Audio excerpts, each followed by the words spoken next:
अस्सलाम वालेकुम।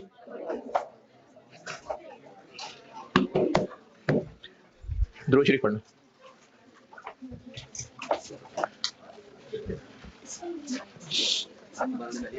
है? तुम्हें टाइम पे नहीं आता?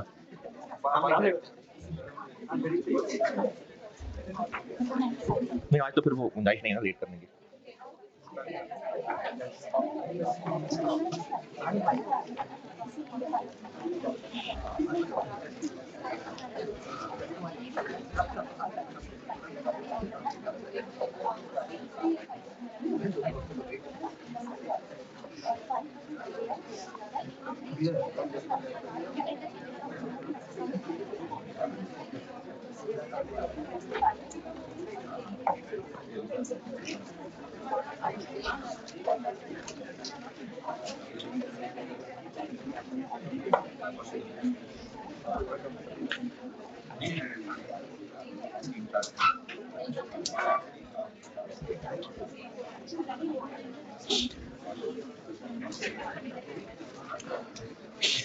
वो शादी ब्याह का खाना जिसमें कोई हॉल होता है, कोई केटरिंग सर्विसेज होती हैं, तो उसमें तो खाना बांटने वाले वो सर्विस के लोग ही हैं।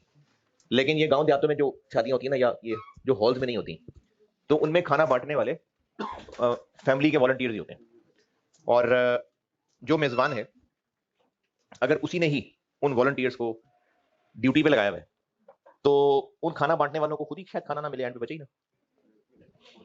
हो सकता है, मैंने तो कभी नहीं देखा कि खाना ना बचाओ। उनको मिलता है और सुथरा मिलता है, क्योंकि उससे पहले वाले जो है वो तो लड़ लड़ के और किसी की बोटियां नीचे गिर रही हैं अभी। तो जो बांटने वाले हैं उनको मिल जाता है बाद में, सुकून से बैठ के खाते हैं। अच्छा, इसी तरह से अगर किसी ऑर्गेनाइजेशन के हेड सीईओ, उसने एक दिन जो है वो सारे एम्प्लॉइज के लिए कोई खाना किया हुआ था, उसमें से सीईओ ने कुछ एक दो लोगों को किसी और ड्यूटी से भेज दिया कि ये काम मैं कह रहा हूं ये करके आओ। तो अगर वो एम्प्लॉय को अपने सीईओ पे उसकी तो अच्छे अखलाक पे भरोसा है, तो वो खाना छोड़ के चला जाएगा। क्यों? उसको पता है बाद में मुझे कंपनसेट कर दिया जाएगा और अच्छा कर दिया जाएगा। और अगर वो कह रहे हैं नहीं रोटी, मैंने रोटी खानी है, तो फिर वो जो कल को सीईओ ने उससे और काम लेने थे, या कल को शायद सीईओ ने उसके लिए कुछ और बड़ा सोचा हुआ था, तो वो कहेगा अच्छा भाई तो रोटी खाता। मैंने ना खुद भी ऑब्जर्व किया है, और आप लोगों ने भी शायद, कि जो शॉप्स में रश होता है बहुत ज्यादा, तो वो फिर नमाज के टाइम पे शॉप बंद नहीं करते। जो वैसे फारिग बैठे होते हैं वो बंद कर देते होंगे। अच्छा, नमाज एक मिसाल है, ठीक है, मैं आपको सिर्फ नमाज ही की बात नहीं कर रहा, नमाज एक मिसाल दे रहा हूं। तो वो जो दुकान पे रश होता है, वो नमाज की टाइमिंग को लिफ्ट नहीं करा रहे होते। तो वो क्यों नहीं करा रहे होते? क्योंकि उनको लगता है कि अभी रश का टाइम है, कस्टमर्स हैं, तो हमारा बिजनेस को कस्टमर्स नहीं चलाना है, और नमाज की खैर है। और मैं फिर बता रहा हूं, नमाज एक मिसाल दे रहा हूं, मेन चीज है हुक्म मानना। तो फिर ऐसे बिजनेसेस में ना, ये मैं अपनी ऑब्जर्वेशन भी है, वो फिर इतने बिजी रहते हैं कि फिर उनके पास फैमिली के लिए भी टाइम नहीं होता, फिर बाकी कामों के लिए भी टाइम नहीं होता उनके पास। जबकि जो बिजनेस का रश, में तमनाबाद में रहता था बचपन, सारा जो गुजरा है, जवानी बचपन, कोई वहां रहता हो तो चौक यतीम खाना है वहां। तो वहां ना एक मार्केट में मिठाई की दुकान थी, उनका रबड़ी वाला दूध बड़ा मजे का था, मैं अक्सर पीता था वहां से। तो उस दुकान में मैंने बड़ी खास बात देखी कि जितना मर्जी रश हो, जब नमाज का टाइम होता था, वो सारे कस्टमर्स को रिक्वेस्ट करके दुकान से बाहर निकालते थे, दुकान बंद। और आपको अगर किसी को आइडिया हो ना, तो जो मिठाई वाले होते हैं, इनका ज्यादा काम, ज्यादा प्रॉफिट रिटेल उस दुकान पे आए कस्टमर से नहीं होता, ऑर्डर से होता है। उनको बड़े बड़े ऑर्डर्स मिलते हैं, तो अब वो उनमें ऑर्डर देने वाले लोग भी हो सकते थे। तो वो क्या करते थे कि वो बड़े प्यार मोहब्बत से उन कस्टमर को बाहर निकालते थे, दुकान बंद, मालिक, सेल्समैन सब उसी बिल्डिंग में ऊपर मस्जिद बनी हुई थी, वहां नमाज पढ़ते थे। अब चाहे 10 मिनट लगे, 15 मिनट लगे, आके दुकान खोलेंगे, कस्टमर जिसने रुकना है रुके, नहीं रुकना ना रुके। और मैंने जितने साल भी कॉलेज लाइफ में वहां आना जाना किया, उस दुकान पे मैं रश ही देखता, उस दुकान का रश खत्म नहीं हुआ। हदीस सुनाने से पहले एक और बात बताता हूँ। मैं ना एक दफा ये इधर गार्ड टाउन में जुमा पढ़ने गया, तो जुमा पढ़ के जब निकला, तो वैसे ही बस उन दिनों में मैं वो बिस्किट खा लेता था दोपहर में, तो मैं शॉप पे गया, और वो शॉप जिससे मैंने जाना था वो दुकान बंद थी। फिर मैं जब वापस बैठने लगा, फिर मैंने कहा मुझे कहीं तो देख, एक शॉप खुली हुई थी, तो मेरे जहन में एक बात ही आई कि नहीं, जुम्मा नहीं, वैसे जोहर की नमाज थी, जुम्मा नहीं था, तो दुकान खुली हुई थी। मैं वहां चला गया, वहां टीवी भी लगा हुआ था, मैंने उसे जो भी 20-25 रुपए 30 रुपए का खरीदना था बिस्किट खरीद के बाहर आ गया। और बाहर निकल के सोचा कि जो दुकान बंद करके नमाज पढ़ने गया हुआ है, उसका रिस्क तो नहीं मिला, जो नमाज के टाइम पे दुकान खोल के बैठा हुआ है उसका रिस्क मिल गया। अभी मैं सोच ही रहा था, और वो जिस दुकान से मैंने पहले इरादा किया था लेने का, वो दुकानदार आ गया, दुकान खोल ली उसने। अब मैंने बात तो 25-30 रुपए के बिस्किट की है, मैं आके गाड़ी में बैठने लगा। फिर मेरे दिल में ना ऐसे ही आया कि उस दुकान की तो सेल हो गई, जो नमाज के लिए दुकान नहीं छोड़ रहा था, वो जो छोड़ के गया था उसकी तो सेल ही नहीं हुई। मैं गाड़ी से वापस निकला, मैं उसकी दुकान पे गया, मैंने चीज खरीदी, नहीं चाहिए थी मुझे, मैंने खरीदी और उसको पैसे दिए और चीज लेके आने लगा। फिर एक और बात मुझे रियलाइज हुई, जो मैंने उस बंदे को भी कही, कि अल्लाह ने रिस्क तुम्हारा रोका हुआ था तुम्हारे लिए, और मुझे जरूरत नहीं थी, लेकिन अल्लाह ने भेजा उस दुकान पे, जाओ उसके पास जाके चीज खरीदो। तो वो उस वक्त दुकान खोल छोड़ के चला गया नमाज पढ़ने। वही 25-30 रुपए उसको उस दौरान भी मिल जाने थे।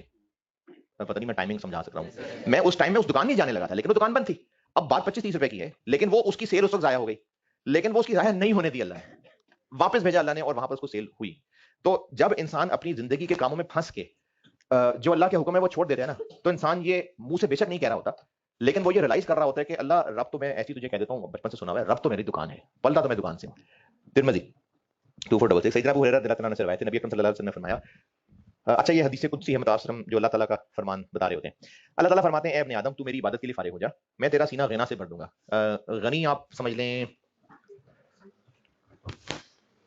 कोई कमी नहीं पड़ती कभी, मतलब कोई कमी फील नहीं होती, जब जरूरत है अवेलेबल है। मैं तेरा सीना गिना से भर दूंगा और मोहताजी को तुझसे दूर कर दूंगा। और अगर तू मेरी इबादत के लिए फारिग ना हुआ, तो मैं तेरे दोनों हाथ कामों से भर दूंगा, और फिर भी मोहताजी तुझसे दूर नहीं करूंगा। तो हम जब ये समझते हैं ना कि हमारे जो काम बनने हैं वो रिसोर्सेज से बनने हैं, और उनकी वजह से हम लोग हलाल हराम की फिक्र नहीं करते, हुक्म छोड़ देते हैं, तो फिर अल्लाह कहते हैं अच्छा ठीक है, फिर लगे रहो, फंस जाओ उसके अंदर। और जो उन कामों को छोड़ देता है, तो अल्लाह नहीं भी जरूरत फिर भी कस्टमर को भेज के उसकी दुकान से चीज बिकवा देते हैं। और ये रिस्क, एक और मुझे वाकया याद आ गया।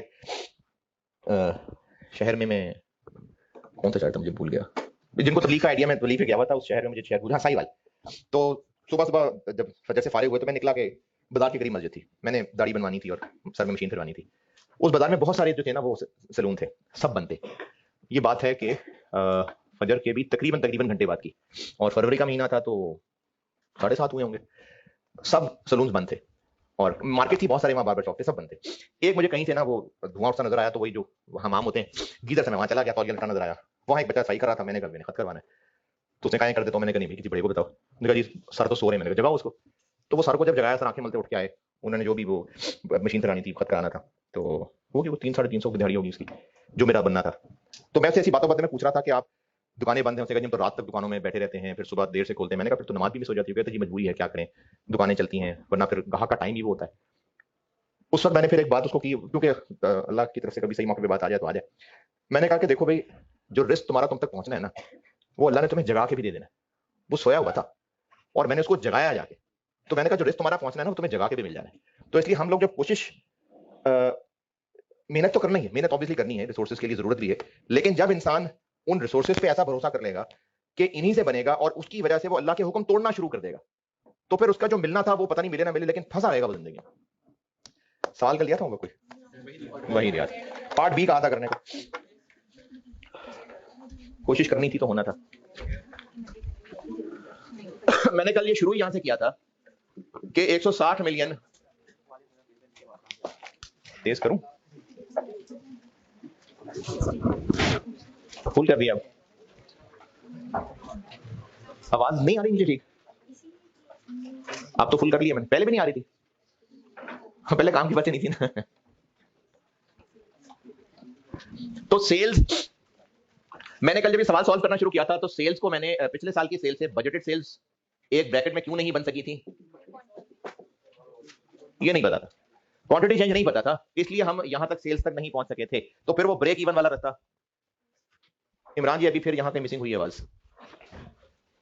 ब्रेक इवन वाला रास्ता लिया था, चलो ले लिया रास्ता, अब हमें इसका आंसर पता चल गया है,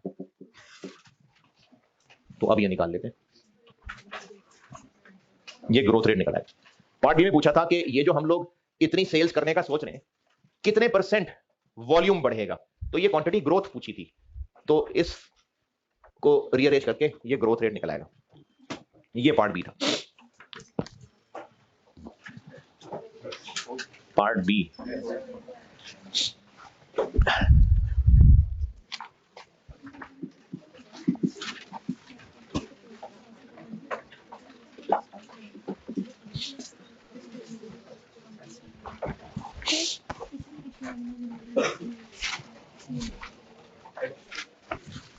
आपको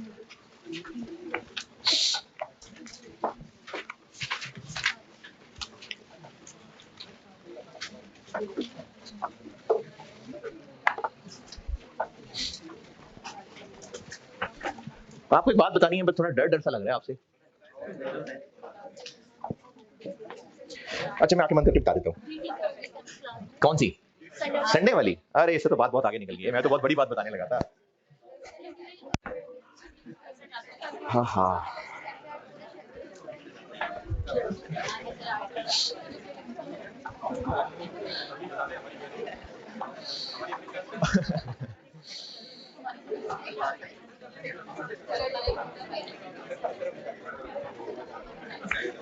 अच्छा ये एक्स्ट्रा क्लास इसलिए हो रही है ना क्योंकि सर ने शुरू में छुट्टियां की थी ना, है ना? आप में से जो बच्चे R2 भी पढ़ते हैं तो उनके साथ एक तजुर्बा रहा जो बड़ा मजा का रहा, वो भी बच्चे भी खुश रहे, हम भी खुश रहे। तो वो तजुर्बा जो है ना, वो तजुर्बा आपके साथ भी करने लगा हूं और बता रहा हूं, पूछ नहीं रहा, बता रहा हूं। तो उस का एक इफेक्ट तो ये है कि इस संडे को फिर क्लास नहीं, कॉस्ट की संडे को नहीं है क्लास। और अभी आपके पास टोटल 3 संडे है ना, तो नहीं है संडे को क्लास।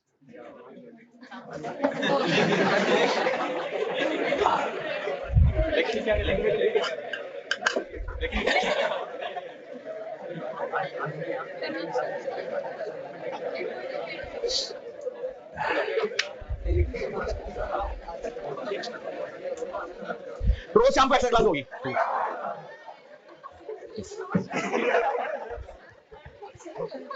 अच्छा अच्छा सुन लेना, उसकी मसले सुन ले। आपका ना एक नहीं नहीं नहीं संडे को नहीं, नहीं नहीं अब सीरियसली देखें, आपके ना अभी 2 टॉपिक रहते हैं, एक शॉर्ट टर्म डिसीजन मेकिंग और एक इन्वेंटरी मैनेजमेंट। तो 4 तक तो ऑब्वियसली कहा ही है, और वो भी मैंने यही सोचा हुआ था कि जब आपकी बाकी क्लासेस खत्म हो जाएंगी तो फिर आखिरी 2-3 दिनों के अंदर कुछ 3 घंटे 4 घंटे इस तरह से। लेकिन उससे बेहतर एक और मुझे बात, जो FR2 का तजुर्बा भी अच्छा रहा, कि इन्वेंटरी मैनेजमेंट जो है ना वो रिलेटिवली आसान टॉपिक है। हाँ उसके हिस्ट्री में अब तक कुछ 2 सवाल ऐसे हैं जो एक्सट्रीमली डिफिकल्ट हैं, उनके अलावा आसान टॉपिक है। आप इसे अंदाजा लगा लीजिए कि जब कैफ 8 होता था, ये स्प्रिंग 22 में ये कैफ 3 बना था, उससे पहले कैफ 8 होता था, तो मैं ये चैप्टर शुरू में पढ़ाता था, ये मैं शुरू में पढ़ाया करता था, तो इसलिए ये रिलेटिवली आसान है। तो मैं करूंगा ये कि आपकी ये क्लास जो रेगुलर चल रही है, तो शाम को फिर एक मैं इन्वेंटरी मैनेजमेंट चलाऊंगा विदाउट होमवर्क, यानी क्लास में ही हम जो भी प्रैक्टिस करेंगे। और उसे ये होगा कि अगर आप फिजिकल साथ चल लेंगे तो अच्छी बात है, नहीं चल सकेंगे तो एक्स्ट्रा है, तो रिकॉर्डिंग तो मिलेगी उसकी। तो वो फिर मैं मंडे से शाम में चलाऊंगा। लेकिन दिन के टाइमिंग के एतबार से पॉसिबल नहीं है कि मैं ये दोनों कैंपसेस में ये अलग अलग कर सकूं। तो मैं ना फिर ये करूंगा, नहीं मैं ये करूंगा कि एक दिन जीबी एक दिन जीटी, क्योंकि ये भी मैं इसीलिए कर रहा हूं क्योंकि दोनों कैंपसेस में ये सारे बच्चे मेरे ही हैं, तो मुझे प्यारे ही हैं, लेकिन दोनों तो परफेक्टली नहीं चला सकता ना, ये तो नहीं होता, क्योंकि देखिए मैं MFA से फारिग होता हूं तकरीबन कोई 5:45 तक, यानी सुबह 7:30 7:15 वैसे, लेकिन शार्प 7:15, तो फारिग में जाके ये 5:45 होता, तो क्लास करनी भी है एक्स्ट्रा तो 6 बजे ही करनी है। अब मैं पहले यहाँ गुलबर्ग में एक्स्ट्रा क्लास करूंगा, फिर मैं वहां GT दोबारा पढ़ाने जाऊंगा, तो वो मेरे लिए ह्यूमनली पॉसिबल नहीं है। तो अब करनी तो किसी एक जगह ही है। अब मैं बजाय इसके कि इसको टोटली जीबी या टोटली जीटी में करूं, तो मैं दोनों के लिए कर रहा हूं कि एक दिन जीबी एक दिन जीटी।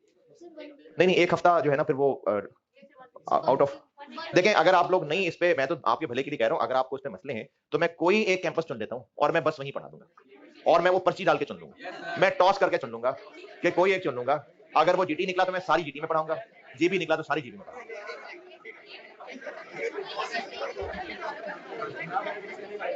और ये सारा कुछ इसलिए हो रहा है क्योंकि सर ने शुरू में छुट्टियां की थी, और सर सारी क्लास जो है गप्पे मार मार के जाया कर देते थे, तो अब सेशन के आखिर में उनको ख्याल आया कि पढ़ाना भी था, तो इसलिए अब मैंने वो दौड़ा रहे हैं, है ना। तो इसलिए ये अब मैं मंडे से ये इन्वेंटरी मैनेजमेंट पैरेलल शुरू करूंगा, और मतलब अब आपके पास पूरे 2 वीक्स है ना, तो ये मैं मंडे से फिर शाम में इन्वेंटरी मैनेजमेंट शुरू करूंगा, एक दिन जीबी एक दिन जीटी।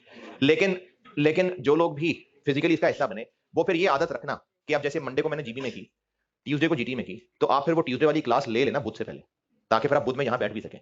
तो एक दिन करके जब मैंने करना है, तो ये शाम मंडे से फिर मैं चलना शुरू कर रहा हूँ। और है जी नहीं 6 डेज तो नहीं हो सकेगी ना, वो सैटरडे को तो FR1 है, और जुमेरात तक का प्लान है, और अगर आपको बहुत मजा आ रहा हुआ तो फिर मैं जुम्मे का भी देख लूंगा। तो ये मैं इंशाल्लाह मंडे से ये काम शुरू कर रहा हूँ।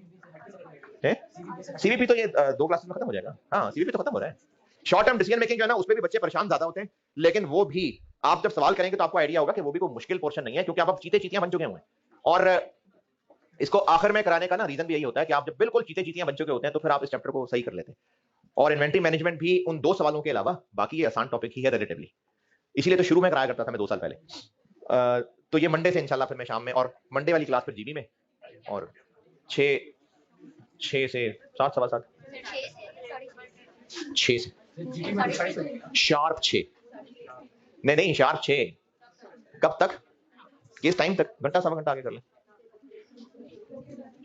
अब बताएं इसमें जिससे मजीद रो के कुछ कहना है तो।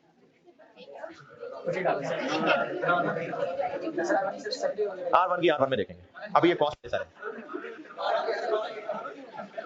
नहीं दोनों की नहीं होगी, R1 की तो सैटरडे को ही करता है। बस चलते जाए साथ, बल्कि आप तो अच्छा बस चलते जाए चुप करके, खत्म, पेपरों से पहले कर दूंगा खत्म। टारगेट सेटिंग में यह है कि आप वही 2 फार्मूले जिनसे मैंने ब्रेक इवन डराइव करके दिया था,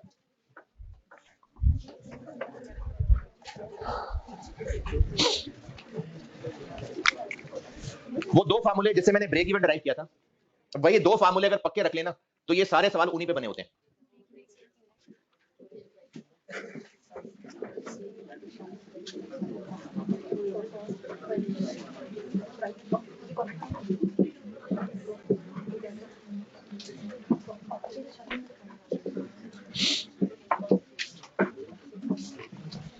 is equal to profit before tax या प्रॉफिट आफ्टर टैक्स? क्या यहां पर कहीं टैक्स लिखा हो तो बस फिर बिफोर टैक्स। और एक जिससे मैंने वो ब्रेक इवन का दूसरा फार्मूला डराइव किया था, total sales into minus total fix cost is equal to PBT. तो ये 2 फार्मूले हैं। टारगेट सेटिंग में जो कुछ भी बताने लगा हूं वो सारे सवाल इन 2 पे बेस्ड हैं, यानी आप इन दोनों को जहन पे रखें, स्ट्रक्चर इसके हिसाब से पूरा सवाल बिल्ड होता है क्या यह चीज है ये कि बिजनेस ने ना अपना कोई टारगेट, अपनी डिजायर रखी होती है कि हम इतना प्रॉफिट कमाना चाहते हैं। अब उस उतना प्रॉफिट कमाना चाहने के लिए इसमें से कुछ मिसिंग पूछा हो सकता है, यानी हो सकता है कहा हो कि हम साल में इतने मिलियन प्रॉफिट कमाना चाहते हैं, ये सेल प्राइस है, ये वेरिएबल कॉस्ट है, फिक्स्ड है, तो बताएं कितने यूनिट्स बेचने पड़ेंगे, तो इसमें से ये मिसिंग है। इसी तरह सवाल हो सकता है कि मैनेजमेंट ने सोचा है कि हम इतने यूनिट्स तो बेच ही लेंगे, इतना फिक्स करता है, इतनी वेरिएबल कॉस्ट है, तो अगर हम इतना प्रॉफिट कमाना चाहते हैं तो बताएं प्राइस कितनी रखें। तो इसी के ऊपर ये टारगेट सेटिंग के ना मुख्तलिफ सवाल बने होते हैं। कहीं पर इवन के वो इक्वेशन बनवा देगा, यानी प्रॉफिट की फिगर बताने की बजाय इसकी परसेंटेज बोल देगा, थोड़ी और कॉम्प्लिकेटेड कैलकुलेशन हो जाएंगी, लेकिन होगा इसी पे बेस्ड। तो इस टॉपिक में कोई एक डिजायर्ड लेवल ऑफ प्रॉफिट्स होंगे और उस तक पहुंचने के लिए इनमें से कुछ भी मिसिंग है जो रिक्वायर्ड होगा। ये है टॉपिक। ये कहानी लिखनी है तो लिख लें।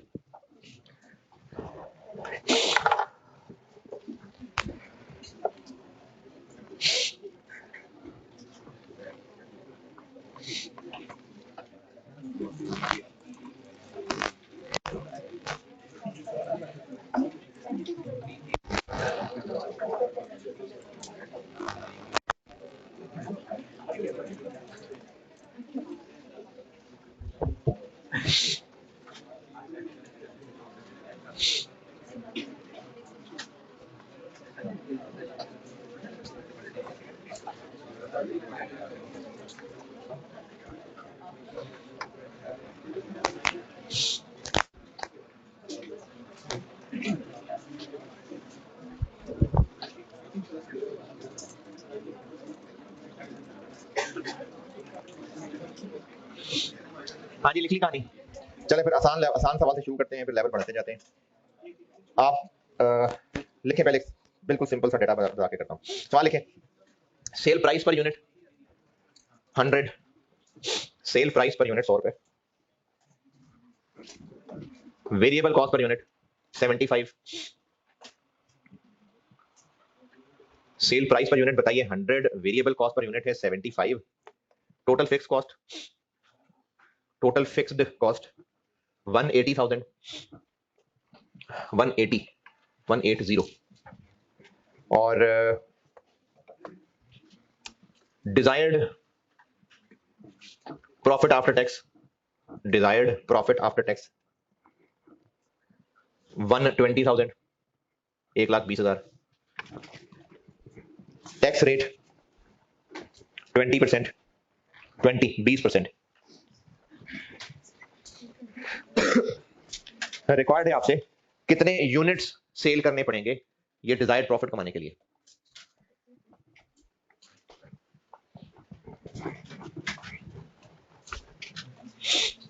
नंबर ऑफ यूनिट्स कितने बेचने पड़ेंगे ये डिजायर्ड प्रॉफिट कमाने के लिए?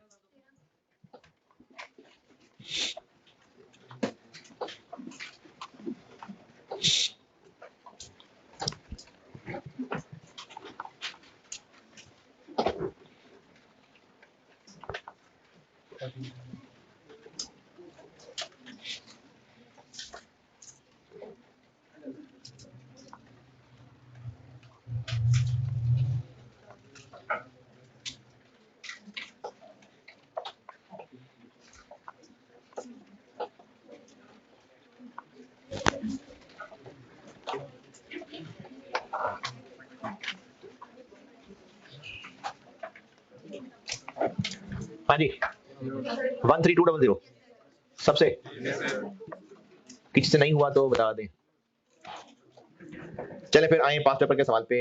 Autumn 2015 hope limited, autumn 15 hope limited मेरी बुक में है ये क्वेश्चन नंबर 13। मेरी बुक में क्वेश्चन नंबर 13 ऑटम 15 का सवाल है, छोटा सा सवाल है।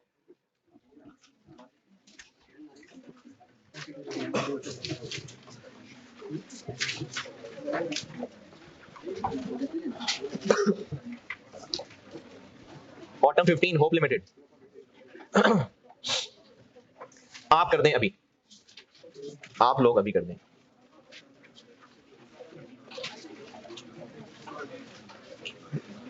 सबसे कह रहा हूं कर दें।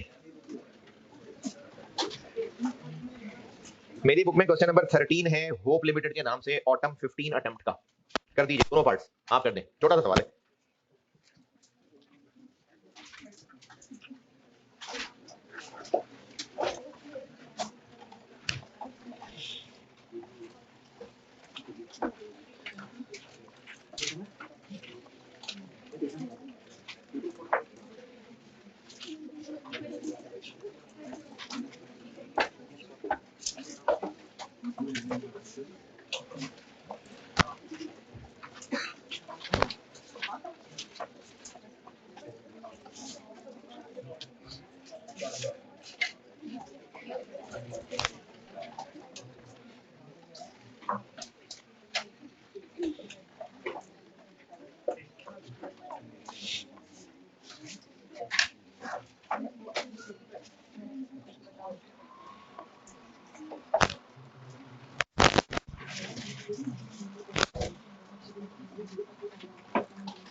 अरे छोटा सा सवाल है यार।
चले इतनी देर में हो जाना चाहिए था।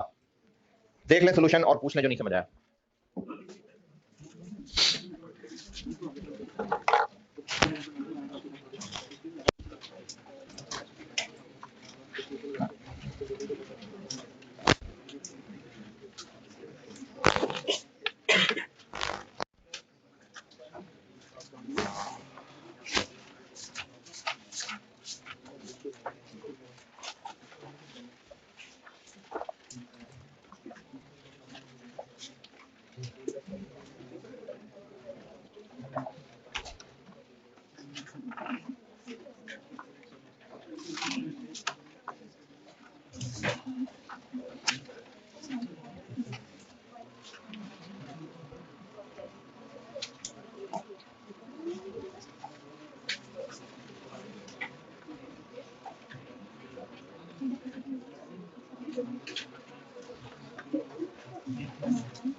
पार्ट बी में लिखा हुआ है कि जो नई मशीन खरीदेंगे उससे टोटल कैपेसिटी 25% बढ़ जाएगी, और उसी में लिखा हुआ है कि हम ये पूरी इंक्रीज्ड कैपेसिटी यूज करना चाहेंगे, यानी जितनी टोटल कैपेसिटी होगी वो सब यूनिट्स हम बना लेंगे। तो टोटल कैपेसिटी निकालेंगे तो वही यूनिट सेल आ जाएगी। टोटल कैपेसिटी कैसे निकालेंगे? अभी इस वक्त हम जितने बनाते हैं वो टोटल कैपेसिटी नहीं है, वो उसका 80% है। उसको पहले 80 से क्रॉस करेंगे, फिर उसको 25% बढ़ाएंगे, वो होगी नई मशीन के यूनिट्स। 6000 क्या है? ये एग्जिस्टिंग प्लांट की कैपेसिटी है। नई मशीन से ये कैपेसिटी 25% बढ़ जाएगी 93, और रिक्वायरमेंट में ही लिखा हुआ है कि इंक्रीज्ड कैपेसिटी सारे यूनिट्स हम बेच लेंगे, तो इतने यूनिट्स बेच लेंगे। सवाल कर लिया? किसी से हुआ भी है? सही है, कोई मसला नहीं। या भी पार्ट ए ही हुए हैं सिर्फ? चले फिर एक मैं करता हूं बोर्ड पे, आप सवाल पढ़ लीजिए। स्प्रिंग 18 पढ़ ले, मैं करता हूं। स्प्रिंग 18 है मेरी बुक में, क्वेश्चन नंबर पता नहीं, क्वेश्चन नंबर 8। स्प्रिंग 18 कर रहा हूं मैं और आपका होमवर्क है ऑटम 18, इससे ऊपर वाला सवाल अभी कर रहा हूं मैं बोर्ड पे। स्प्रिंग 18 जो कि मेरी बुक में क्वेश्चन नंबर 8 है, वॉशिंगटन लिमिटेड, और होमवर्क दे रहा हूं एक सवाल इससे ऊपर वाला, basketball private limited, autumn 18। Autumn 18 basketball के नाम से है, ये होमवर्क है, और स्प्रिंग 18 अभी करने लगा हूं सॉल्व। स्प्रिंग 18 पढ़ लीजिए, मैं करता हूं।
हाँ जी,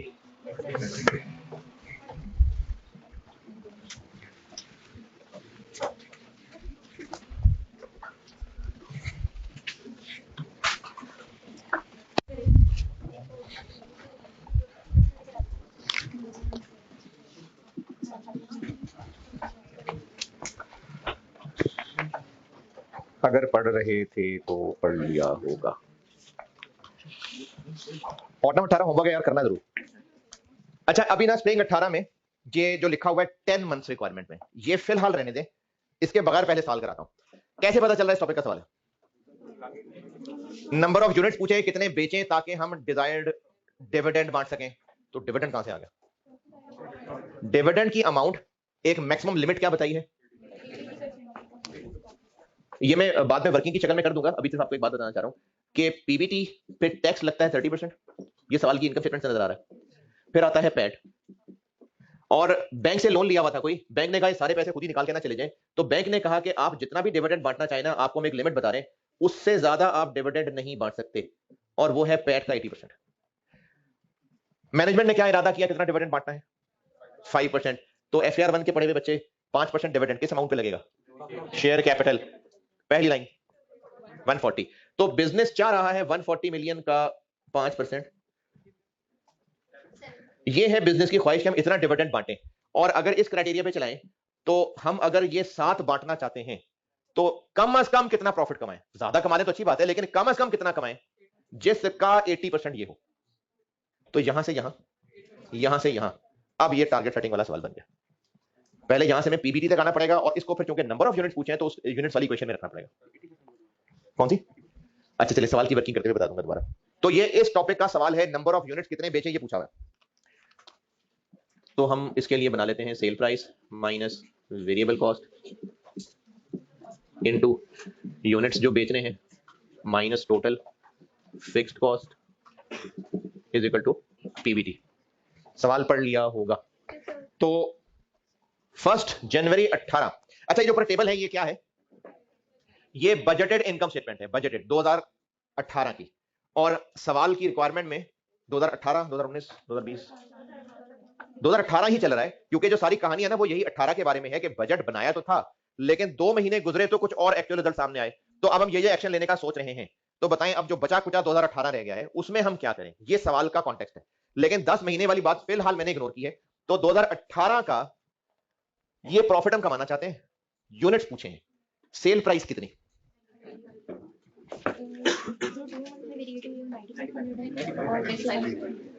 ऊपर टेबल में कितनी है, 10,000। तो यहां पर मैं 10,000 लिखूंगी 95।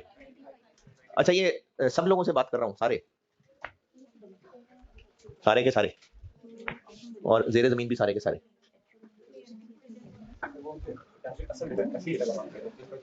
यहां पर जो हम सेल प्राइस लें वो 10,000 या 9,500। हम अब क्या करना चाह रहे हैं, अब हमें क्या कम से कम यूनिट्स बेचने पड़ेंगे। तो अब जब नजर आ गया है कि सेल प्राइस 9,500 तक गिर गई है, तो 95 ही लेंगे ना। वो तो साल के शुरू में सोचा था, लेकिन पूछा कि बताएं अब क्या करें। तो अब जब करें तो 9,500 1 जनवरी से हो चुकी हुई है एप्लीकेबल, तो हम यहां 9,500 ही लेंगे। 10,000 सोचा था, लेकिन 2 महीने जो गुजरे हैं हमें उसी दिन हैसियत का अंदाजा हो गया था। अच्छा हाँ, जिन बच्चों को ना अंग्रेजी समझ नहीं आती, बुलेट पॉइंट 1 में लिखा हुआ है कि गवर्नमेंट ने कुछ ड्यूटीज में चेंजेस की थी, तो उससे क्या हुआ कि इंपोर्टेड चीजें, मतलब चाइना का माल भी मार्केट में सस्ता आने लग गया है, तो वो अब हमारे हो गए हैं कंपेटिटर, सस्ते प्रोडक्ट मार्केट में है, इसलिए हमें ये वॉशिंग मशीन सस्ती बेचनी पड़ रही है। ये पहले बुलेट पॉइंट की अंग्रेजी का मतलब है। 9,500 इसमें से minus variable cost per unit पता नहीं, इनटू यूनिट्स ये तो निकालने हैं, माइनस टोटल फिक्स कॉस्ट पता नहीं, इज इक्वल टू पीबीटी पता नहीं। ये है सवाल। Variable cost per unit, total fix cost और ये पीबीटी, तो यूनिट्स आ जाएंगे। Variable cost per unit, variable cost per unit भी वही लें जो ऊपर बजट में है या अब जो हालात लग रहे हैं, जो अब हालात लग रहे हैं। तो पॉइंट नंबर 1, दूसरा बुलेट पॉइंट, तीसरा bullet point, variable cost of sale को 5% अब हमें महंगा करना पड़ेगा। तो वेरिएबल है कौन कौन सी, ऊपर इनकम स्टेटमेंट में देखिए कौन कौन सी वेरिएबल कॉस्ट नजर आ रही हैं। कॉस्ट ऑफ सेल्स में भी होगी और ऑपरेटिंग में भी है, तो ठीक है दोनों में है। कॉस्ट ऑफ सेल्स में हमने तो यहां पर यूनिट लिखनी है ना, जितनी ऊपर बजट से पता लगती है उसको 1.05 कर देंगे, क्योंकि 5% को महंगी हो जाएगी। तो बजट के मुताबिक कितनी थी पर यूनिट, वो तो टोटल दी हुई है, यूनिट से डिवाइड कर लें तो पर यूनिट आ जाएगी। वो जो ऊपर टेबल बना हुआ है उसमें कॉस्ट ऑफ सेल्स है टोटल कितनी, 127। इसमें से अगर फिक्स माइनस कर लें 21.2, तो ये बन गई वेरिएबल, लेकिन हम तो चाहते हैं पर यूनिट, डिवाइडेड बाय 10,000। एक जज्बाती आंसर है, 10,000 यूनिट्स नहीं है, 10,000 रुपीज पर यूनिट है। यूनिट्स कितने हैं, 16800। सेल्स में ऊपर ब्रैकेट में रुपीज 10,000 लिखा हुआ है, रुपीज 10,000 यानी सेल प्राइस है। यूनिट्स निकलेंगे सामने लिखे हुए 168 को डिवाइड करके। तो ये तो हो गई वेरिएबल कॉस्ट पर यूनिट जो बजट में थी, जबकि असल में कहानी कहां निकल गई,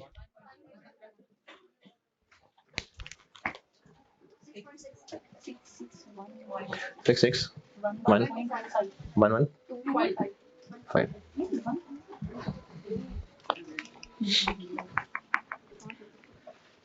और भी कोई वेरिएबल खर्चा है बिजनेस का, ऑपरेटिंग है, उसके बारे में कुछ कहा कि वो चेंज हो गया, नहीं, तो वो फिर उतना ही रहा। तो उतना ही कितना ही, टोटल कितनी 16 माइनस फिक्स पर यूनिट चाहिए, डिवाइडेड बाय 16,800। इसको 1.05 नहीं करना, क्यों, क्योंकि कहा है कि 5% बढ़ जाएगी कौन सी, वेरिएबल कॉस्ट ऑफ सेल, इसका नहीं कहा। 684.52 797.02 है, हाँ 7297.02। अब क्या चाहिए, टोटल फिक्स कॉस्ट, तो ये है ना, ये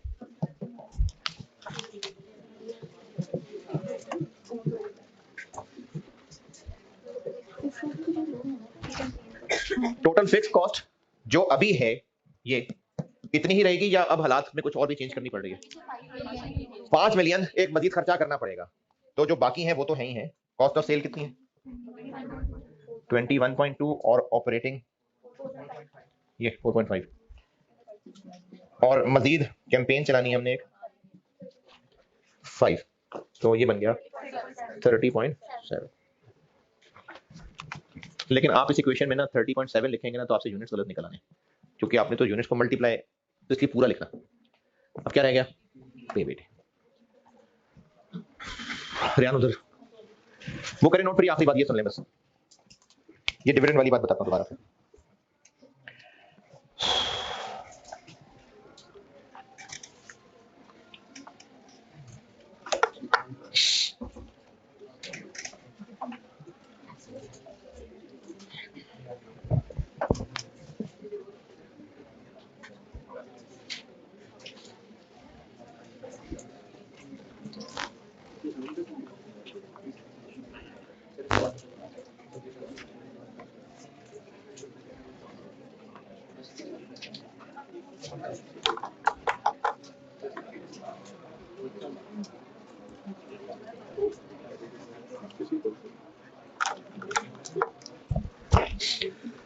चलिए ये पॉइंट बताता हूं दोबारा। जितना भी पीबीटी कमाएंगे, टैक्स कटेगा, पैट आएगा, और कंपनी जितना भी डिविडेंड बांटना चाहेगी, बैंक ने एक लिमिट लगा दी है कि वो पैट के 80% से ज्यादा नहीं हो सकता। ये नहीं कहा कि पैट का 80% बांट दो, ना बांटो, कोई कुछ नहीं कह रहा। मैक्सिमम लिमिट बताई है कि कंपनी जब भी डिविडेंड बांटने लगे तो ये देख ले कि पैट का 80% से ज्यादा ना हो, तो ये डिविडेंड की मैक्सिमम लिमिट है। ये हो गई लिमिट। मैनेजमेंट का इरादा है कि वो 5% डिविडेंड बांटना चाहते हैं, ख्वाहिश है उनकी, तो 5% ऑफ कैपिटल यानी 7 मिलियन। अब अगर वो 7 मिलियन बांटना चाहते हैं तो इस लिमिट पे अंदर आता होगा तो बांट सकेंगे ना। सवाल ने पूछा है कम अज कम, मिनिमम कितना बेचें कि मिलियंस बिलियंस कमा लें, कम अज कम कितना बेचें कि ये पूरा कर लें, यानी कम अज कम, वरना पैट तो और ज्यादा कमा लेते, रोका तो किसने, लेकिन कम अज कम इतना कमाएं कि वो इस लिमिट के अंदर अंदर 7 मिलियन पूरा हो जाए। सबसे बात करो,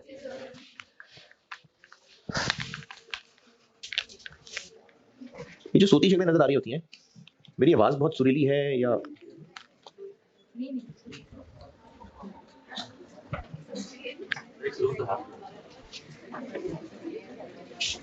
7 मिलियन हमारा डिजायर्ड डिविडेंड है, डिजायर्ड डिविडेंड है, और हम ये डिविडेंड तभी दे पाएंगे अगर ये अलाउड लिमिट में पूरा हो जाए। तो अगर हम 100 मिलियन कमा लेते हैं तो 80 मिलियन डिविडेंड बांट सकते हैं, बांटने कुछ नहीं रोका, नहीं बांटना ना बांटे, लेकिन पूछा है कि कम से कम कितना कमाएं कि 7 मिलियन हम बांटने के काबिल हो जाएं, कम से कम। तो ये हम लिमिट की जगह रखेंगे, यहां से ऊपर चल के जहां तक पहुंचेंगे। हम इतना पीबीटी कमाएंगे कि टैक्स कट के जो पैट आए उसका 80% 7 बनता हो, तो अब 7 से ऊपर चलना है। हमारा डिजायर्ड डिविडेंड 140 मिलियन का 5% है, 7, और अब यहां से ऊपर तक जाना है तो डिजायर्ड पीबीटी आ जाएगा। 7 को मैं 80% करूंगा तो कहां तक पहुंचे, यहां तक, पीबीटी तक जाना है 70%,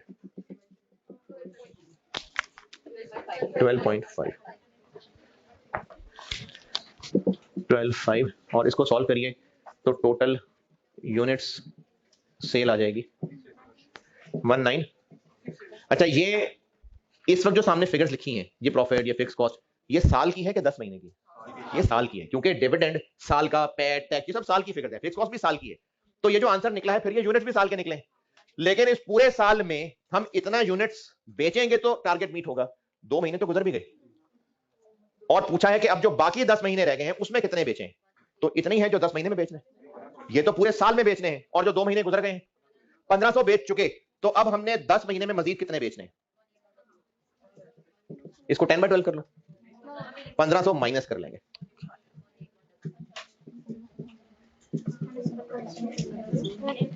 19610 में से 1500 माइनस कर लें, 1811। अगर 1500 ना दिए होते तो फिर ये सवाल भी इस तरह ना पूछता, मतलब 10/12 करा के क्या हो जाता, तो वो 1500 देता तो सवाल इस तरह का बनाया। ऑटम 18 जरूर करके आना भाई। ओके, अल्लाह।